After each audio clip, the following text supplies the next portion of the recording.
I think we touched on it a little bit. Hopefully we touched on it enough, but how important hard work is and taking advantage of the opportunity you've been given. And, I was listening to Tom Brady recently, and they're talking, all they're talking about on ESPN is all the first rounders. Yes. The first quarterback, blah, blah, blah. But Tom Brady was the 199th pick, sixth round. Nobody thought him. No one talked about him. 7 Super Bowls later, because what he talks most about is when he was given the opportunity to get on the field, because he knew it would come at some point. Everybody gets that opportunity to get on the field. You have to be prepared. There's no excuses. Nobody wants to hear any excuses. Nobody wants to hear the COVID excuses anymore. Fields are open. You can go find a wall and throw against it. Grab your buddy and go play catch with a mask on. But you have to be prepared for that opportunity when you get it. And that's kind of what we're looking for as a college recruiter.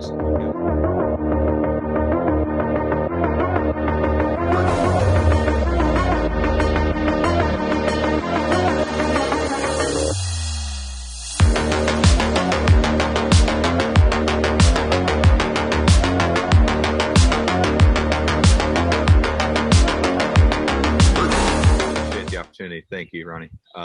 Experience, I think, just means I'm getting old, honestly. But it's important to look back at all the experiences, because now we share that with these young kids that we recruit and develop and mentor. It started for me when I was, I think, 5 or 6. I was in T-ball, and I took to it right away. I remember making catches at T-ball, and parents couldn't believe it. But to me, it was just the ball was hit to me, and I caught it, and didn't think anything twice. I think just people are given God-given ability, and I could catch a baseball. And but I was always very, very small, undersized, didn't play much in high school, sat the bench quite a bit. I competed hard, but I knew I had the talent. I just wasn't physically strong enough. Guys had developed way ahead of me. And I had great family support. Like you mentioned, my mom's Puerto Rican. My dad's from the East Coast. They both grew up idolizing Roberto Clemente. My dad grew up in Pittsburgh, watching Roberto and Forbes Field. And then my mom growing up in Puerto Rico, obviously he was the hero to all of Puerto Rico. Most definitely. It was in my blood, I think. And it was just a passion that we had as a family. We would go to Puerto Rico every Christmas, and it was, most people go to the island to just go to the beach and the nightlife and stuff, but my parents would drop us off at Roberto Clemente Field, and we'd hit for 3 hours. My mom chasing balls, my dad throwing behind an L screen that barely had any nets or fencing on it. Nice. And, my brother was there as well, playing with. It was good to have a younger brother that we were able to play catch together, get together. Yes. But eventually, it came to make a decision which college to go to, and there was nobody calling. Nobody knocking on my door. And, my dad had mentioned this school up north called UC Davis, and he had seen it on his business trips, flying up to Sacramento and stuff, and said, why don't we just get in the car and go check the campus out and call the coach? So it was Division II at the time, no scholarships. So, I kind of had in my mind, like, okay, everybody's on a level playing field, and I can go in there and kind of restart, maybe grow a little, mature a little bit, and see if it works. If not, it's a great education, and we'll move on in my life. And definitely, yeah. And so you went without athletic scholarship there. You like a walk-on, pretty much. That's pretty much what you did. Yeah, it was. I remember, Ronnie. I remember the first day there was about 100 players that tried out.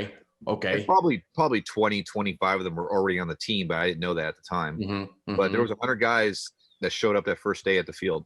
And wow, I remember I called my dad on a payphone back then in '92, and I said, Dad, there's no way they're going to notice me. I'm 5'10", 150 pounds, and he's like, well, you just keep showing up every day and give them everything you got, and this is life, man. This is what happens, Excellent. Not everybody's on a full ride scholarship, and everybody has a different path to where they want to get to. So it was a great learning experience. Every week they cut 10 players, basically. So you go to class during the week, practice, come show up on Friday, and there was a cut list.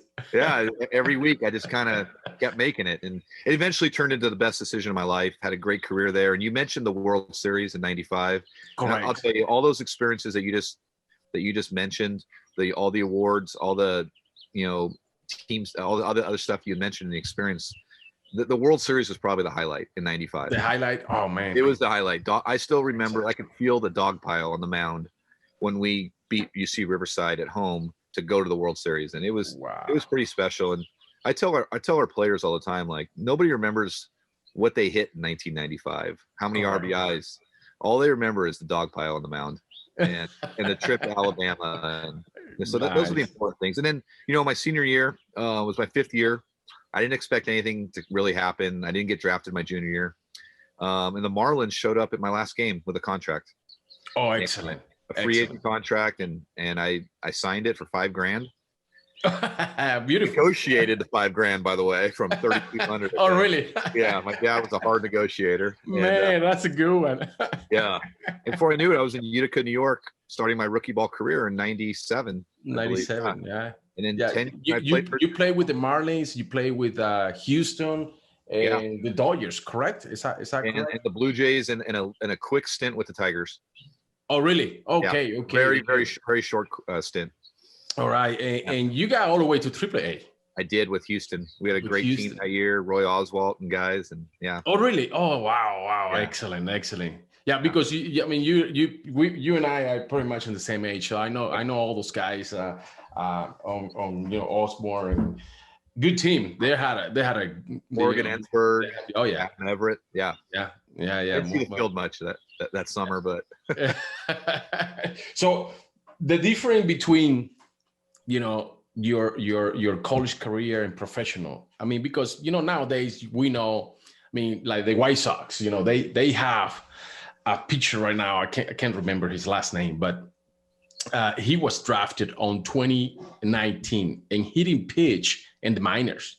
He went all the way from college to the big leagues. So I know not everybody have the same route. Of course, it's very tough to do that.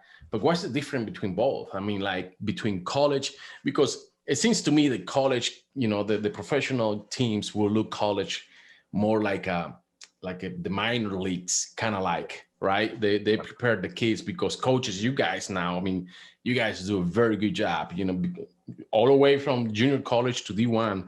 I think they prepare the kids really well, at the collegiate level. So what's the difference right there, coach? Yeah, I think, well, I'll go back a little bit. When I got into coaching, I started going to this thing called the ABCA convention each year. It's in January. It's a 3-4 day event.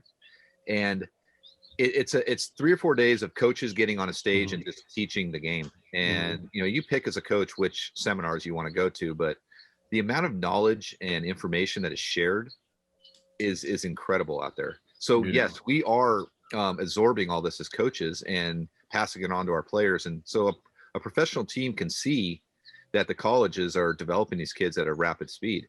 And you'll see, and you're seeing it in the game today in Major League Baseball. A lot of the coaches now were college coaches 3-4 years ago. Excellent. Yeah. Gabe Kaplar's bench coach for the Giants is Kai Correa, and Kai was at the University of Northern Colorado 3 years ago. Yes. I'm out there recruiting with him, and we competed against each other in a fall game. And now he's the bench coach for the Giants.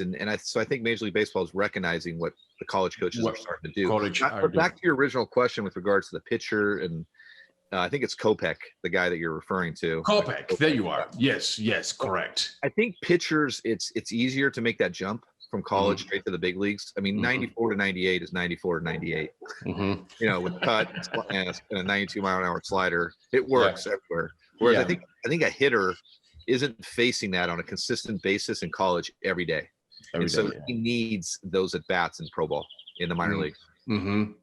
Now, important, we're going to talk about that, of your recruiting experience, your college, your recruiting coordinator experience. UC Davis now is a D1 school. So when you were a recruiting coordinator right there, it was D1 already, or still a D2 school? It was in 2008 when I went over there. They had been in the transition stage for about 3 years. Okay. So they weren't playoff eligible, but they were playing a D1 schedule in the Big D1 West. schedule. Okay. They're playing Cal State Fullerton, Long Beach State, UC Irvine, the big boys on the West Coast, and the staff that was there, the full staff, did an amazing job those 3 years of recruiting. And in 2008, when I came in, we actually went to the regionals. You went to the regional with them? Yeah, at Stanford that year. And, it was a culmination of all the recruiting they had done the previous 3-4 years. So I was coming into a really good situation. But we had to regroup and rebuild for a couple years because I believe 8 players on that team signed professional contracts. Oh, wow. Yeah. Excellent. Team. Excellent. Pretty phenomenal. Pretty phenomenal. And no, that's a good group. Yeah. That's a very good. How many guys on a D1 school on the roster? What? Good 30, 42? 35 max. Now a coach can carry less than 35 if he likes. Okay. Yeah. Okay. And then as if I'm an athlete, what do you look for on my end? As I play right field.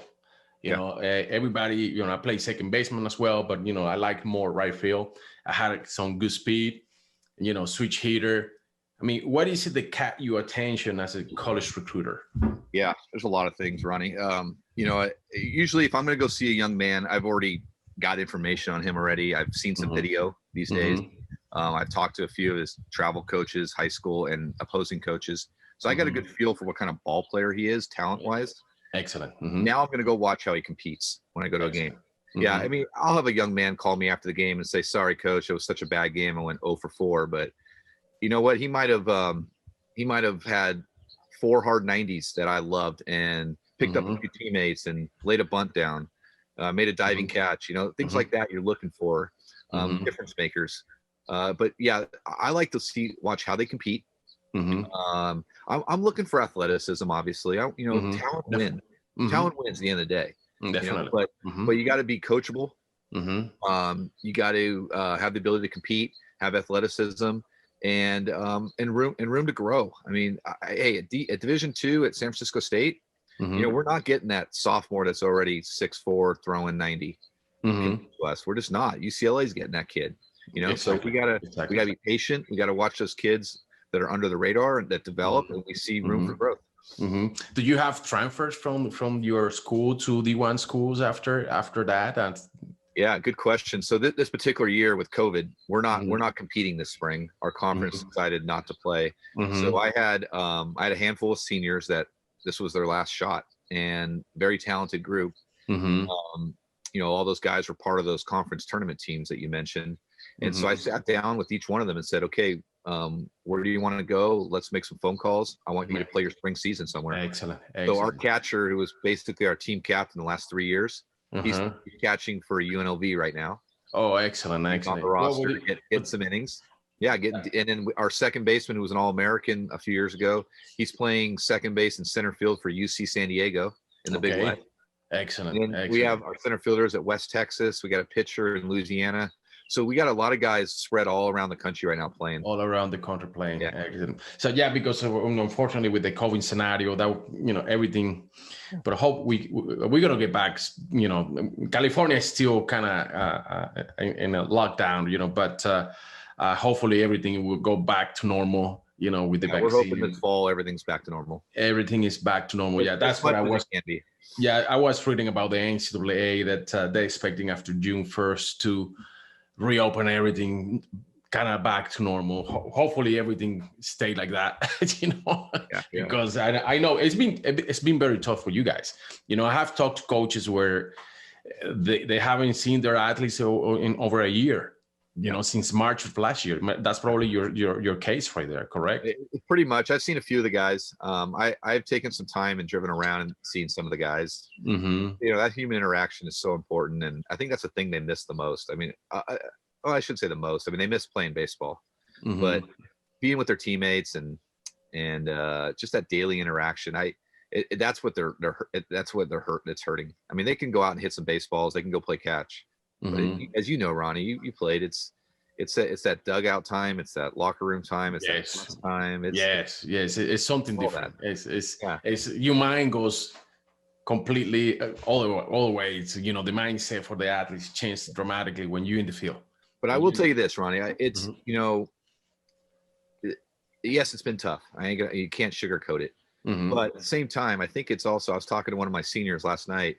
And he was talking about how Buster Posey is just on fire this year. Most of my guys are Giants fans, being up in the Bay Area. And, Posey took last year off, obviously. There were some injuries or something.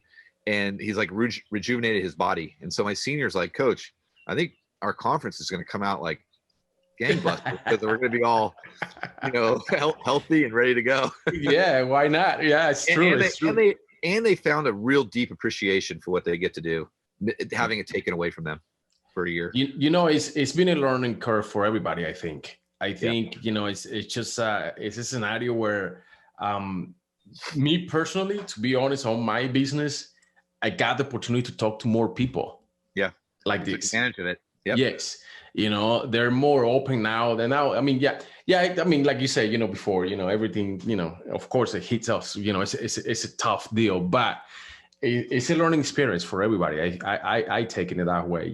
I think we're gonna get back to normal without a question. It's just be patient right there. Don't lose the patience.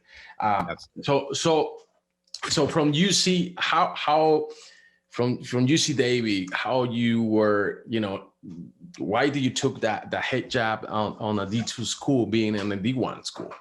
Yeah, I'm gonna put here's my dog real quick, but I know, great question. It's I think we're all competitors and we all want more challenges in life, and I wanted the challenge of being a head coach and running a program, and I wasn't looking any particular institution at that time. I had interviewed the previous couple years at a few institutions. One, I bombed the interview, I remember, and I learned a lot from it, and it was a D2 school. And then the following year, I interviewed at another school up in the Northwest and got the offer. But UC Davis countered, and I decided to stay back at Davis, and we had a great senior class that year. I wanted to see it through. And then once that senior class graduated at Davis, I thought, okay, this is the perfect time. This is the right time. And San Francisco State came open in the summer. I think it was 2015. But I thought, okay, this is a great situation because they've been down for a few years. This is an opportunity to build a program up. It's an opportunity to still recruit in California, which I knew very well, and still recruit, especially Northern California.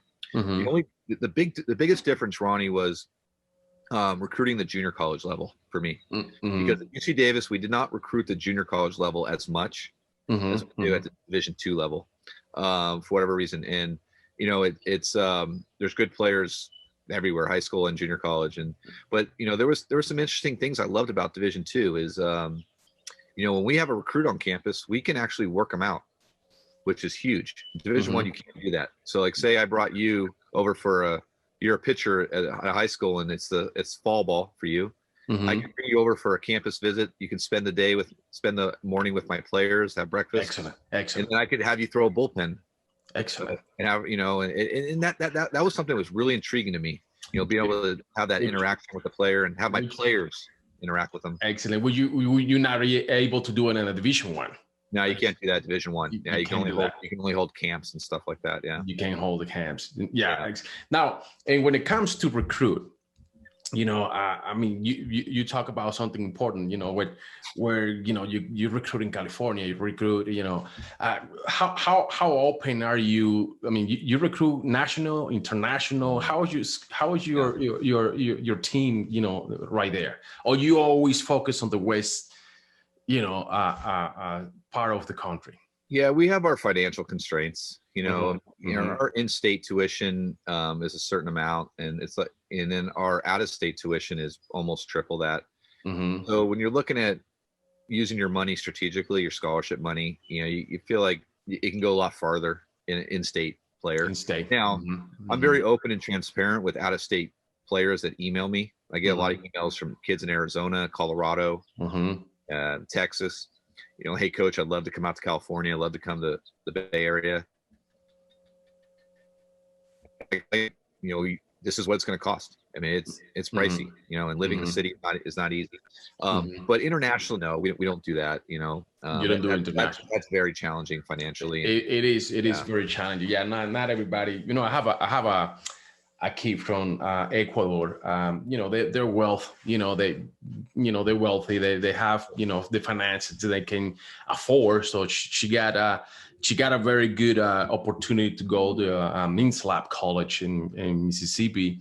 And even though they give her quite a bit of financial help, she still has to come out with like $20,000 yearly.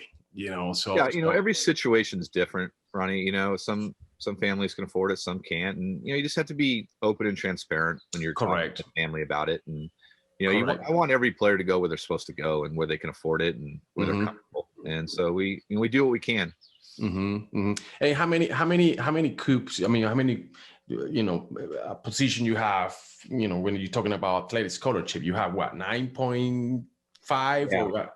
But we're not fully funded to that max. So we have a certain amount of money. We're just given an allotment of money. Got it. And we have to strategically use that money. And what we've been starting to do now, which I think is helpful, is we're started doing progression offers, meaning their scholarship progresses as they progress through their program. And so say you want to give a young man $2,000 a year. Well, you can do $1,000 your first year, $2,000 their second year, $3,000, and then $4,000. Got it. By the junior, senior year, they probably should be worth that much money. Oh, interesting. But it averages out to $2,000 or so, roughly. Got it. No, but that's interesting. Very interesting. Progressive.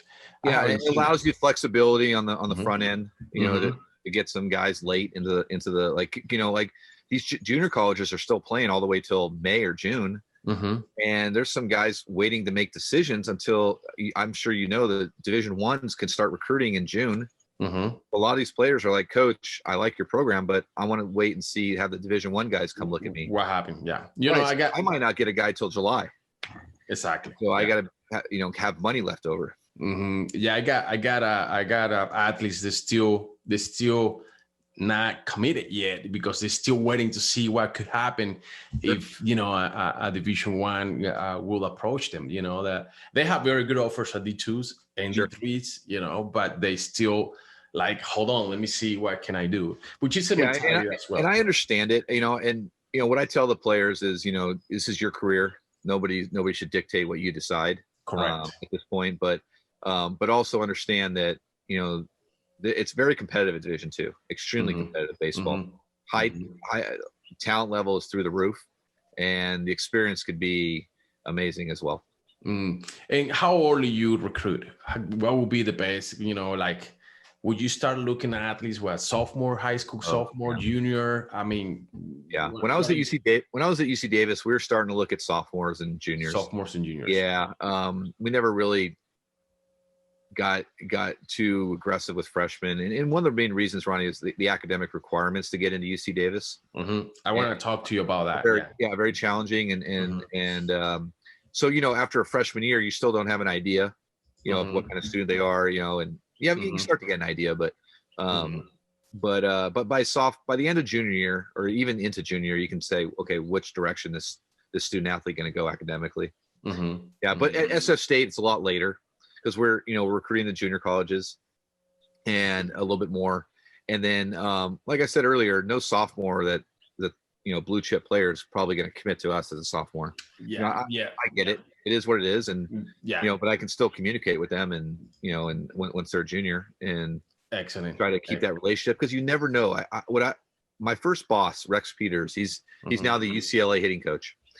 And he's my first boss at UC Davis. And he said, Tony, we're going to get told way more no than yes. It's just the way it is in recruiting. As any coach, and you have to get used to it. Swallow your pride, because I'd get kind of frustrated in the beginning, and then he's like, this, what you need to do is you need to learn to be patient and positive with them and congratulatory, because because you truly feel grateful that they got an opportunity to go play college baseball somewhere, but two, you never know where that could come back around in 2 years, in the sense of that player maybe didn't have the best experience at the university he chose. And then 2 years later, you get a phone call, hey, I'm leaving this place. I'd love that opportunity to play with you. It's happened. It's happened. over the years. Yeah. He was right. Yeah, I think, you know, every time that I talk to parents and families, you know, I have done presentations and I have, you know, have many baseball players, you know, approaching, you know, trying to play Division I. And it's understandable, like you say right now, you know, of course, nobody can dictate what you do, you know, what decision you make. But I always see it like this way, Coach. You know, I like the opportunity to, you know, I think college experience is just unbelievable. You know, I think it's an amazing. I didn't live through that. You know, I would have loved to live through that because, you know, every time that I see it, it's almost as professional. You know, plus you're getting your education. You know, so when it comes to that, and you mentioned academics. When I see athletes where, if you're not on that blue chip athletes list, let's be honest, you know, you have to be open, right? You have to, you know, look for opportunities at all the levels, not just Division I, you know, and sometimes you could probably commit to a Division I, and correct me if I'm wrong right there, but you might be sitting there for 1 or 2 years, correct? And you're not going to be able to play. And then you might lose, you know, the passion. You might be frustrated.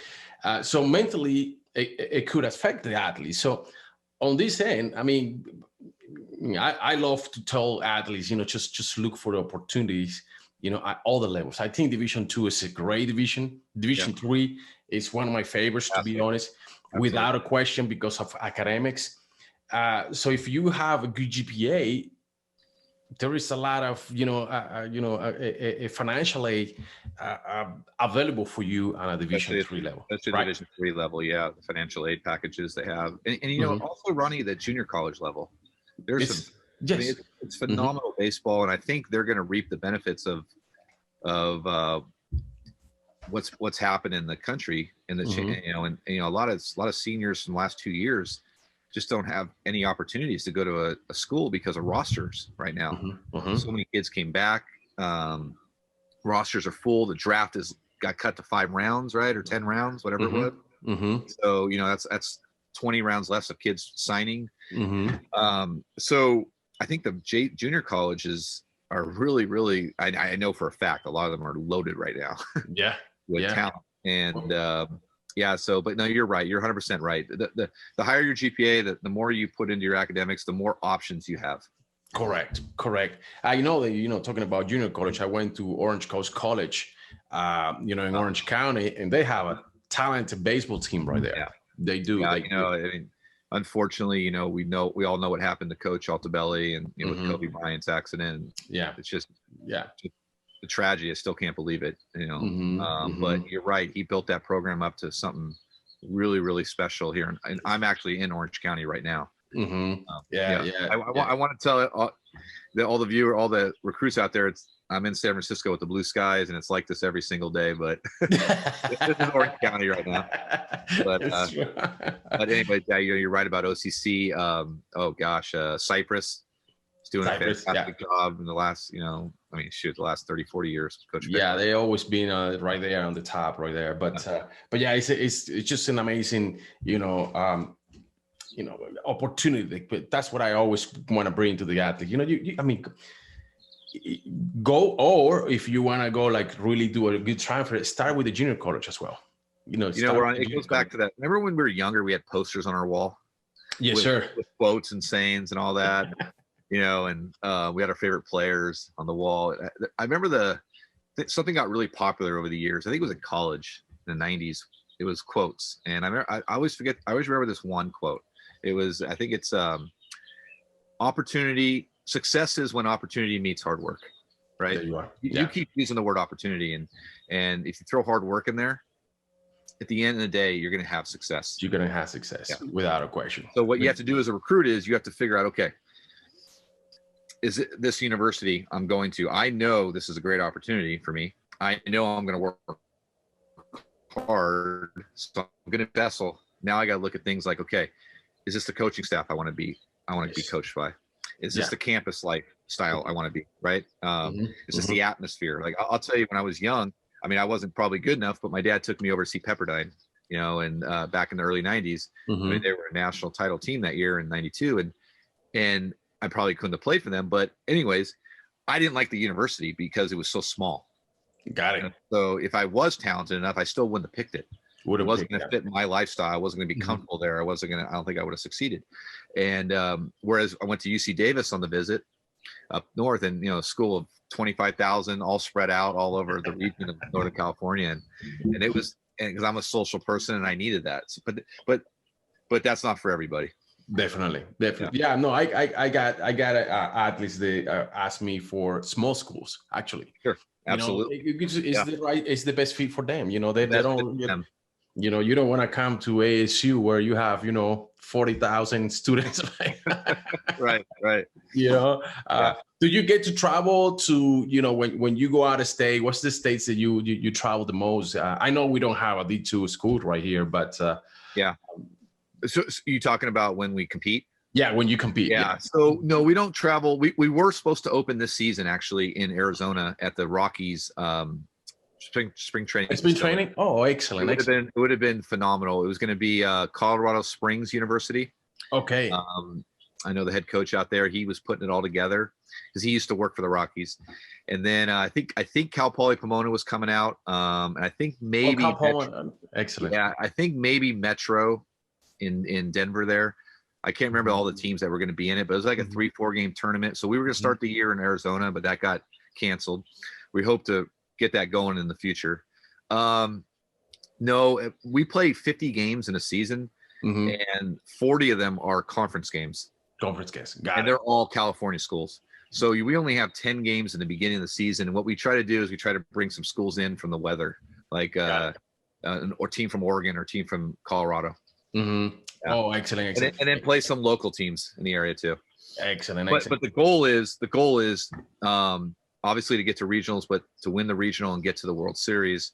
And that would mean a trip to North Carolina for the team.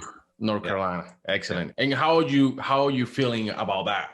The team that you're looking at right now, how are you feeling about that? Yeah, I mean, I honestly, God, I believe we had a team that could have competed and gone to North Carolina when COVID hit.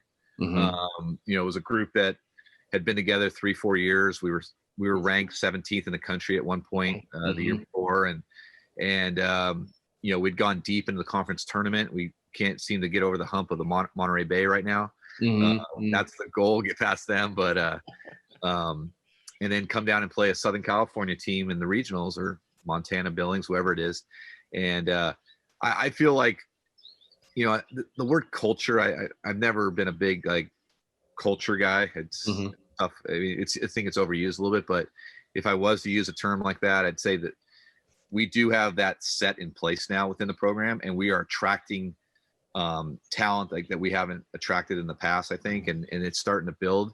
But the thing that's been really key is during this whole thing, we have about a core group of 20 players that stayed in the program. Excellent. Yeah, our sophomores, juniors, and seniors. And they could have easily said, hey, coach, I'm going to transfer out and play somewhere else this year. But I think we've built that culture where guys want to be there and they want to finish this and get to North Carolina. Because if you're not working towards that every day, then I'm not sure why we're in what we're doing. Definitely. You got to have a goal, and the goal's got to be to win it all. Without a question. Yeah, win it all. Hey, so and how short are you? Are you still recruiting for next season? Yeah, it's limited in the sense of what we can do. It's the university, in the beginning of the pandemic, put some strict regulations on us traveling, and it's a lot of video on the computer, a lot of phone calls, a lot of conversations with travel ball coaches. But we're doing what we can. We signed a fantastic freshman class. We're excited, and right now we're looking at bringing in a couple of junior college pitchers to kind of round out the class. So you always look at junior college as well to recruit all the time, or that's what? Sorry. You always recruit on junior college as well, like we always look at it. It is. It's an important part of beautiful. Beautiful. Yeah, but I like recruiting young high school players too, because I like developing them at a young age and bring them through the program for 3-4 years. Now I have a maybe an off question on that, but I got this, scenario with this athlete approach me. He's 22, okay, from Venezuela. He used to be a good academic guy when he was in high school back there. And he signed with Cincinnati, but they have him as what does he call me? Like a reserve or something like that. So he's not on a roster. So he asked me, is it possible for me to play college instead of me, keep going with Cincinnati? So on that end, what is your experience on that end? What can you tell me about that? Yeah, from what I understand, if he signed a professional contract, he can't play college. He can play college. Okay. No, he cannot. He cannot, Ronnie. He cannot. Okay, he cannot. Okay. If he signed a professional contract. Correct. Okay. Yeah, so I don't know what he signed or what he's been promised or what in that situation, but if he did, I do know if he signed a professional contract, he's obligated to pro baseball and cannot. Got it. So you don't even consider look at somebody like that because by the regulations you can't. Right. If he emailed me and said, Coach, I was with the Reds for 2 years, but now I want to play college baseball, he can't do that.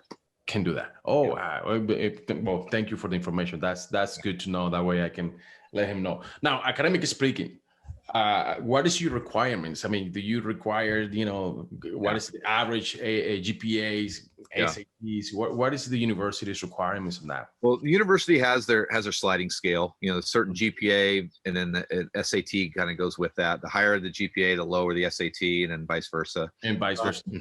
Yeah.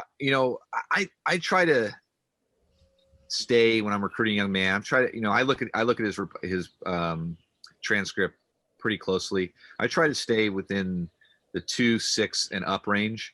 Excellent. I get a little bit concerned when it gets below that. What's their work ethic, their focus. But then you also have a conversation with a young man, like what are you having trouble with in school? Maybe it's something hasn't been diagnosed yet. Okay. Maybe right, dyslexia. So we have programs for that. But I try to tend to stay around 2.6 and higher. And then when we get on campus, the NCAA has rules. You compete if you're a 2.0 or higher.